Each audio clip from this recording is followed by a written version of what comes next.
Howdy, my name's Dan. Today, I'm gonna cook you a little Jjapaguri. What is Jjapaguri? I'm glad you asked. It's this sort of phonetic combination of Chapagetti and Neoguri.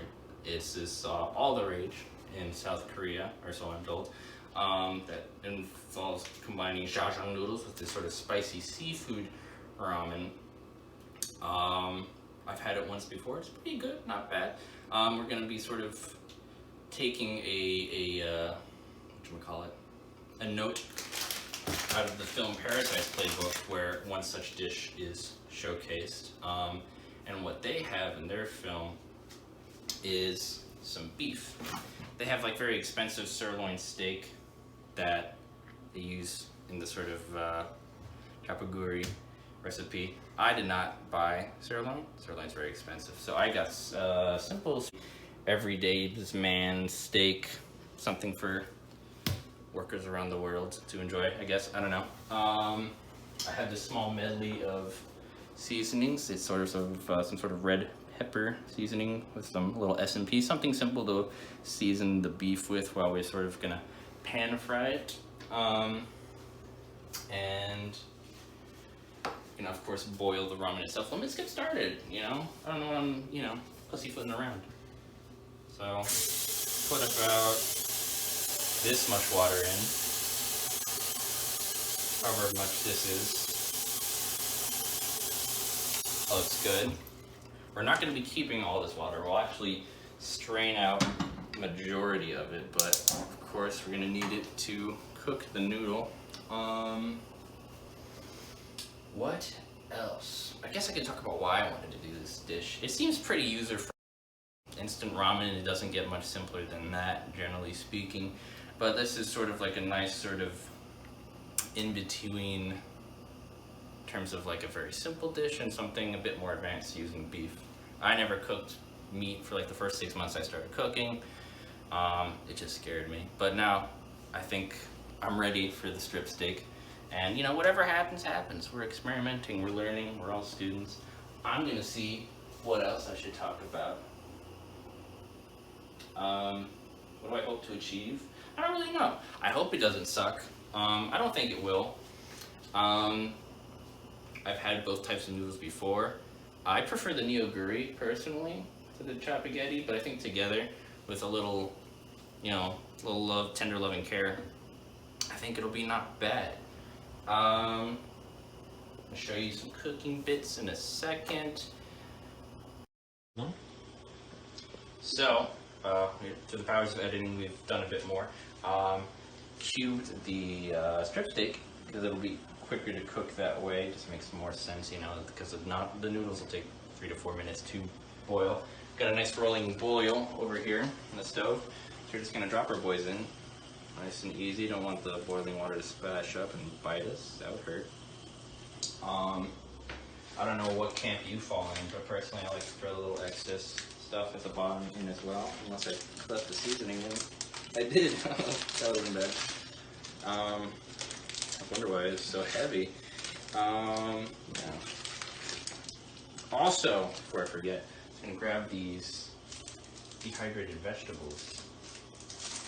Throw in there as well, because I looked at a couple different recipes. They said to do this. I trust them. They seem to know what they're doing.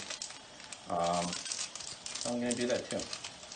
Hopefully most of this won't strain out. Let's stick that beef onto the pan. We'll start pan frying it for about 3 or 4 minutes or so. There we go. Let's do that right fucking now. We hot? We are hot. Wonderful.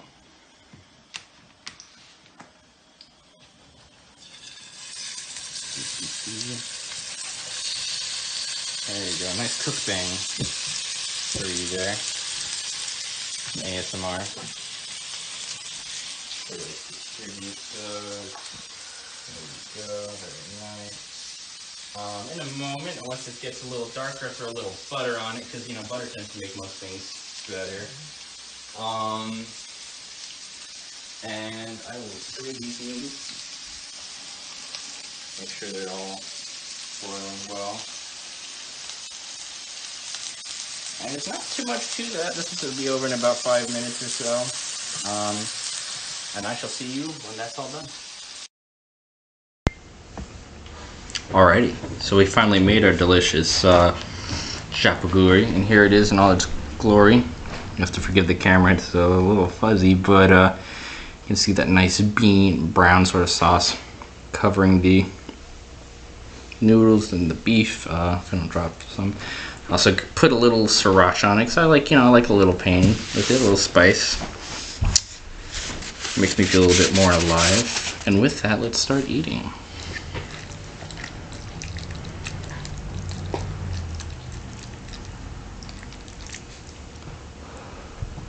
It's really fucking hot too.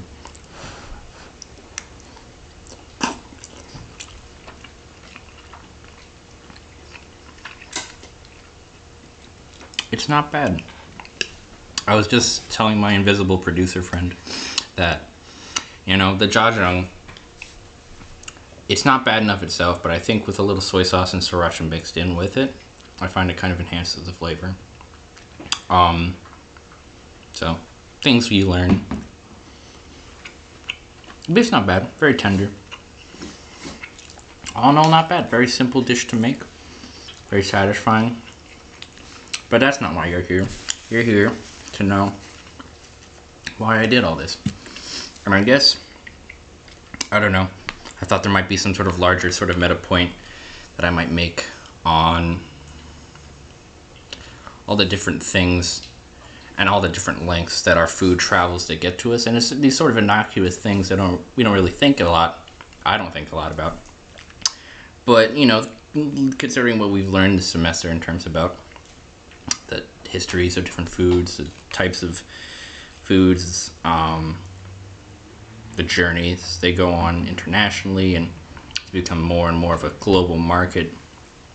How we are having more and more access to things like this. Like, if you step back and sort of, don't take things as granted for much, it's kind of surreal to think about all these different sort of East Asian noodle dishes that this random 22-year-old white college kid in Binghamton, New York's eating all of a sudden. I don't know, something to sort of keep in perspective.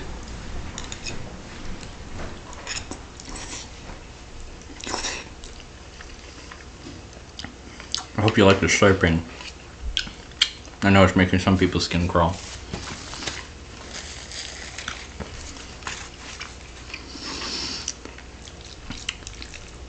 So I guess, I don't know if making a compelling argument for like being aware of where your food comes from, but in the very least trying to generate more of a awareness and understanding of that food. Perhaps even, to some degree, the politics behind that food. Because a lot of the things we consume, political. It has its own sort of nuance and colorful history. And I'm sure there's all been sorts of different connotations to Jjapaguri over the history of its inception. But in spite of all that, for better or for worse, we can still enjoy a really good dish with our friends, with the people we love. And yeah, I would argue that knowing more about your food and its history, its culture, sometimes even enriches that experience because it deepens your appreciation to the artistry behind it. I don't know. I'm gesturing to all these other things that I don't really understand, but I guess that's kind of been what this semester has been about. It's just sort of stepping into this whole different culture, this whole different gastronomy for its time, and fuck, it's pretty cool. So, shouts out to Jjapaguri, shouts out to Professor Koo. South Korean food forever.